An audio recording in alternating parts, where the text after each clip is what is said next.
Hello everyone, कैसे हैं आप सभी। आई होप आप लोग अच्छे होंगे, स्वस्थ होंगे, मस्त होंगे और अपनी पढ़ाई लगातार कर रहे होंगे।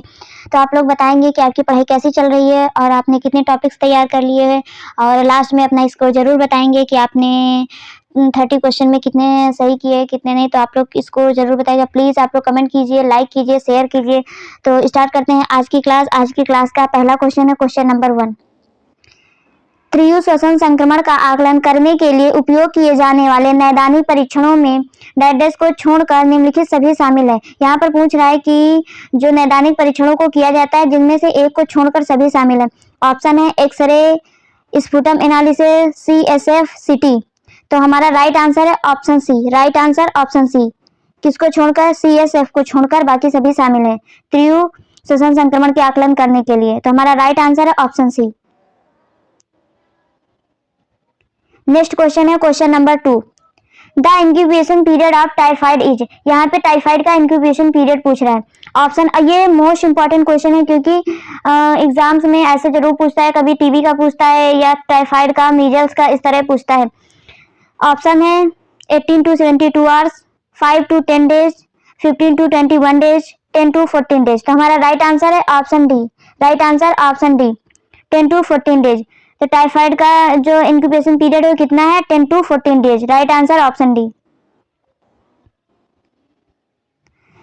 Next question question number 3। निम्नलिखित में से कौन सा टेट्राजेनिक पोटेंशियल वाला संक्रमण है? यहाँ पर पूछ रहा है कि निम्नलिखित में से कौन सा टेट्राजेनिक पोटेंशियल वाला संक्रमण है?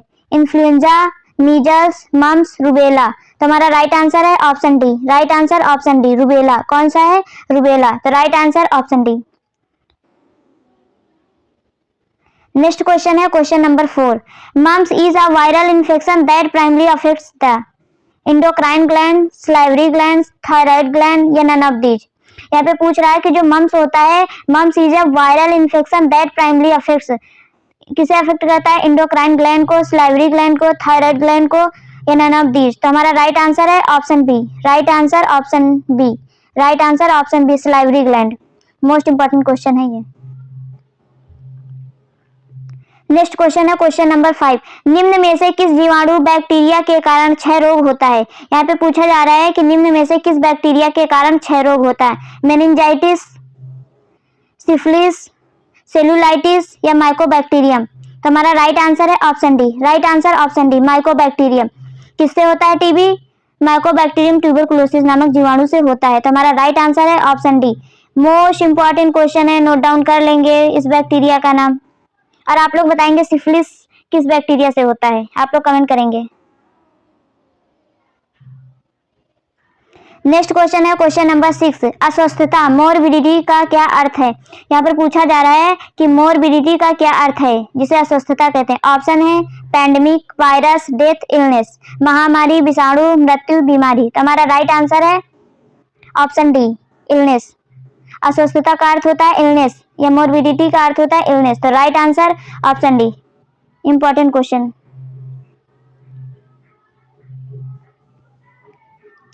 नेक्स्ट क्वेश्चन है क्वेश्चन नंबर 7।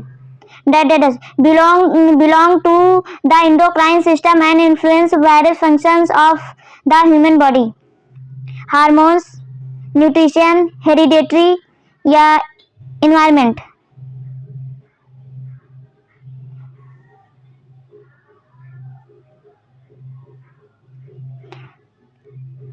ऑप्शन है हार्मोन्स, न्यूट्रिशन, हेरिडिटी या इन्वायरमेंट। तो हमारा राइट आंसर है option A, hormones. Right answer option A, hormones. Next question है क्वेश्चन नंबर 8। प्राथमिक देखभालकर्ता के रूप में बाल चिकित्सा नर्स की क्या भूमिका होती है? यहाँ पर पूछा जा रहा है कि जो प्राइमरी हेल्थ केयर होती है के रूप में बाल चिकित्सा नर्स की भूमिका क्या होती है? ऑप्शन है स्वास्थ्य शिक्षा देना, स्वास्थ्य संबंधी खतरों के संबंध में मार्गदर्शन प्रदान करना, सुविधा पूर्वक आहार देना, सामाजिक समस्याओं को समाप्त करना। तो हमारा राइट आंसर है option C. Right answer option C, सुविधा पूर्वक आहार देना। बाल चिकित्सा नर्स की भूमिका क्या होती है? सुविधा पूर्वक आहार देना। नेक्स्ट क्वेश्चन है question number 9। The age of puberty is between. यहाँ पे जो प्यूबर्टी एज है वो पूछी जा रही है, किसके किसके बीच में होती है? 9 years and 16 years, 10 years and 18 years, 8 years and 10 years, 9.5 years and 14 years। तो हमारा राइट आंसर है option D 9.5 years and 14 years। तो हमारा राइट आंसर ऑप्शन डी। ये इंपॉर्टेंट क्वेश्चन है। The age of puberty in between is between. Next question है next question है question number 10। वह प्रतिवर्त जो बच्चे को निप्पल खोजने और स्तन से उचित संपर्क में मदद करता है। क्वेश्चन कह रहा है वह प्रतिवर्त वह रिफ्लेक्स कौन सा है जो बच्चे को निप्पल खोजने और स्तन से उचित संपर्क में मदद करता है। Moro's reflex, swallowing reflex, sucking reflex, rooting reflex. तो हमारा राइट आंसर है option D rooting reflex. Right answer option D rooting reflex. Important question है। नेक्स्ट क्वेश्चन है क्वेश्चन नंबर 11। भारत में 2 से 3 वर्ष की आयु की प्री स्कूल बालिकाओं की ऊर्जा आवश्यकता लगभग है। यहाँ पे पूछ रहा है कि जो भारत में 2 से 3 वर्ष की आयु के प्री स्कूलर बच्चे हैं, बालिकाएं हैं, उनकी दिन की आवश्यकता ऊर्जा की कितनी आवश्यकता होती है। 1200 calorie per day, 1000 calorie per day, 800 calorie per day या 1400 कैलोरी पर डे। तो हमारा राइट आंसर है option B 1000 calorie per day. कितनी 1000 कैलोरी पर डे। हमारा right answer option B. Important question है और ये सभी प्रीवियस ईयर्स क्वेश्चन है। आप लोग देख लीजिए कैसे आते हैं। नेक्स्ट क्वेश्चन है क्वेश्चन नंबर 12। एक ऐसी अवस्था है जो बच्चे के जन्म के समय से लेकर बच्चे के अपने माता पिता से असहमत होने तक चलती है, लगभग 2 वर्ष की आयु के करीब। ऑप्शन है the interpretive stage, changing expectation, the authoritative stage और द प्रिपरेशन स्टेज। हमारा राइट आंसर है option B. Right answer option B changing expectation. तो हमारा right answer option B. Note कर लीजिए ये सभी प्रीवियस ईयर क्वेश्चंस हैं। नेक्स्ट क्वेश्चन है क्वेश्चन नंबर 13। कुछ रोग लेप्रोसी के कारण होता है। इसमें पूछा लेप्रोसी किसके कारण होता है। माइकोबैक्टीरियम, लेप्री, कोलेस्टेडियम डिफिसाइल और बोरेलिया बर्गेडोरफेरी, स्टेफिलोकोकस ऑरियस। तो हमारा राइट आंसर है option A. Right answer option A Mycobacterium leprae. Mycobacterium leprae के कारण होता है। नेक्स्ट क्वेश्चन है क्वेश्चन नंबर 14। सिजेरियन सेक्शन या शल्य प्रसव करने से पहले एंटीबायोटिक क्यों दी जाती है। इसमें पूछ रहा है कि सिजेरियन सेक्शन करने से पहले एंटीबायोटिक्स क्यों दी जाती है।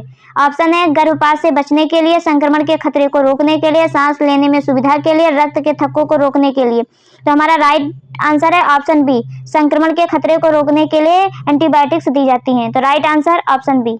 इंपॉर्टेंट क्वेश्चन है ये।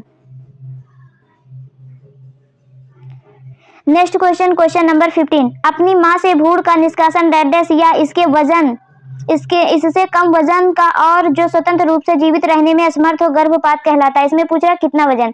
1500 ग्राम, 250 ग्राम, 500 ग्राम, 1000 ग्राम। तो हमारा राइट आंसर है option C. Right answer option C 500 gram. 500 gram अपनी माँ के भ्रूण का निष्कासन 500 ग्राम या इससे कम वजन का और जो स्वतंत्र रूप से जीवित रहने में असमर्थ हो तो क्या होता है गर्भपात कहलाता है। तो हमारा राइट आंसर है ऑप्शन सी।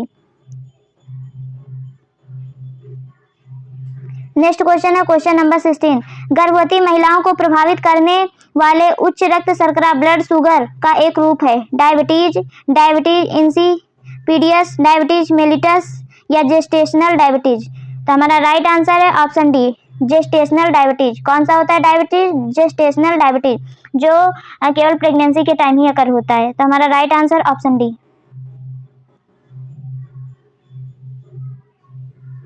नेक्स्ट क्वेश्चन है क्वेश्चन नंबर 17। छठे सप्ताह के आरंभ में गर्भाशय ग्रीवा का कोमल होना क्या कहलाता है। छठे सप्ताह के आरंभ में गर्भाशय ग्रीवा का कोमल होना क्या कहलाता है। Cervix of softening of cervix, Osiander sign, Goodell sign, Chadwick sign, Hegar sign. तो हमारा राइट आंसर है option B Goodell sign. Right answer option B Goodell sign. Softening of cervix Goodell sign. तो right answer option B. Next question है question number 18। Dash को छोड़कर निम्नलिखित सभी nurse द्वारा रोगी के मूल्यांकन में उपयोग किए जाने वाले उपकरण हैं। नेजल स्पेकुलम, स्टेथोस्कोप, स्पेकुलम या टंग ब्लेड। तो हमारा राइट आंसर है option A. Right answer option A nasal speculum. को छोड़कर सभी नर्स द्वारा मूल्यांकन में उपयोग किए जाने वाले उपकरण स्टेथोस्कोप, स्पेकुलम, टंग ब्लेड। तो हमारा राइट आंसर है ऑप्शन ए। क्वेश्चन नंबर 19, शारीरिक जांच के घटकों में निम्नलिखित सभी शामिल होते हैं को छोड़कर, इसमें एक को छोड़कर बाकी सभी शामिल होते हैं। तो हमारा ऑप्शन है इंस्पेक्शन, अस्कल्टेशन, डिस्ट्रीब्यूशन, परकशन। तो हमारा राइट आंसर है ऑप्शन सी, डिस्ट्रीब्यूशन। ये हमारे जांच में नहीं शामिल होता, इंस्पेक्शन शामिल होता है, अस्कल्टेशन, परकशन। तो हमारा right answer option C, distribution. Next question है क्वेश्चन नंबर 20, गांव की स्वास्थ्य नर्स द्वारा गांव की महिलाओं को कैंसर की चेतावनी संकेतों के बारे में शिक्षित करना और उन्हें कैंसर के प्रति जागरूक बनाना एक उदाहरण है। किसका उदाहरण है? प्राथमिक रोकथाम का, द्वितीय रोकथाम का, प्राथमिक रोकथाम का, विशिष्ट बचाव का या तृतीयक रोकथाम का। यहाँ पर पूछ रहा है गांव की स्वास्थ्य नर्स द्वारा गांव की महिलाओं को कैंसर के चेतावनी संकेतों के बारे में शिक्षित करना और उन्हें कैंसर के प्रति जागरूक बनाना एक उदाहरण है। किसका? द्वितीय रोकथाम का, प्राथमिक रोकथाम का, विशिष्ट बचाव का या तृतीय रोकथाम का। तो हमारा राइट आंसर है ऑप्शन बी, प्राथमिक रोकथाम का। प्राथमिक रोकथाम का एक उदाहरण है। मोस्ट इंपॉर्टेंट क्वेश्चन है, प्रीवियस ईयर में आया हुआ, और इसको आप नोट कर लीजिएगा।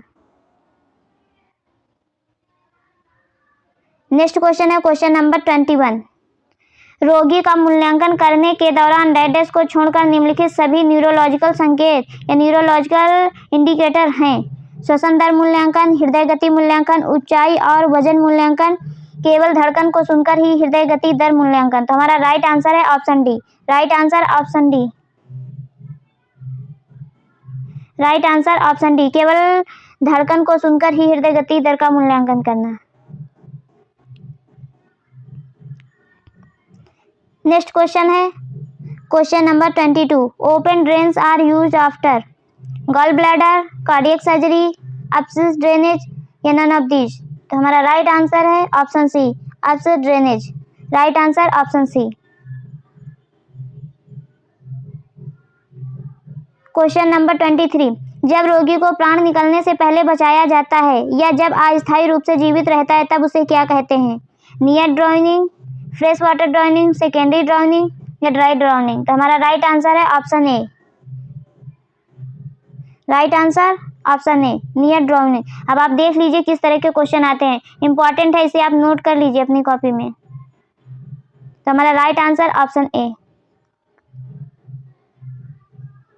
नेक्स्ट क्वेश्चन है क्वेश्चन नंबर 24, खपच्ची स्प्लिंट का उपयोग किसे सहारा देने और बचाने के लिए किया जाता है? इसमें पूछ रहा है जो स्प्लिंट या खपच्ची बांधी जाती है उसे किसे सहारा देने के लिए बचाने के लिए किया जाता है? मांस और मांसपेशियों, हड्डियों और स्नायु को, त्वचा और वसा ऊतक को या वाहिकाओं या तंत्रिकाओं को। तो हमारा राइट आंसर है ऑप्शन बी, हड्डियों और स्नायु को। किसको? हड्डियों और स्नायु को सहारा देने के लिए स्प्लिंट का उपयोग किया जाता है।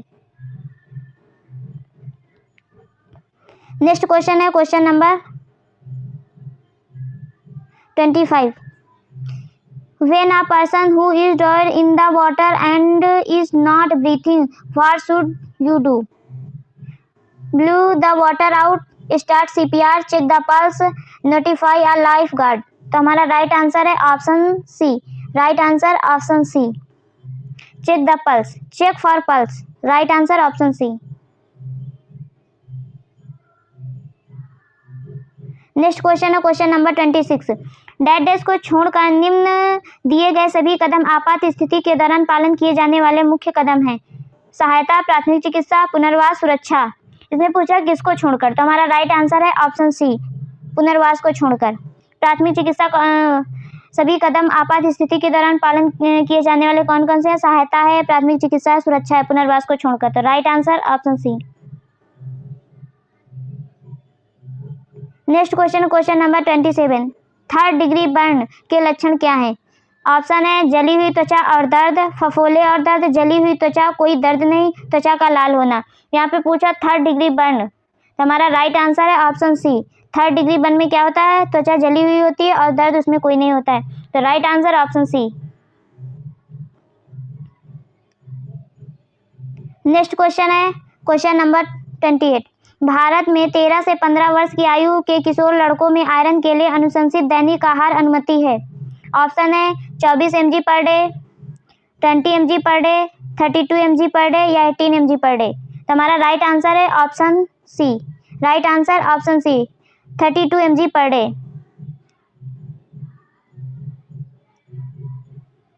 नेक्स्ट क्वेश्चन है क्वेश्चन नंबर 29। निम्न में से कौन सी आमतौर पर बच्चे की निश्चायक आयु या डिफिनेटिव एज है?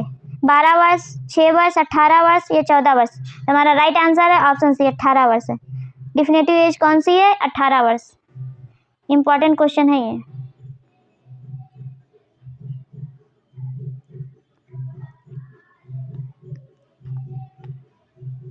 Question number 13। लड़कों में आमतौर पर कद लंबाई के मामले में किशोरावस्था वृद्धि 10 वर्ष की आयु में जोर पकड़ती है।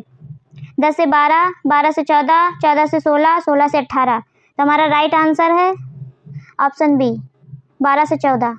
राइट आंसर ऑप्शन बी, 12 से 14।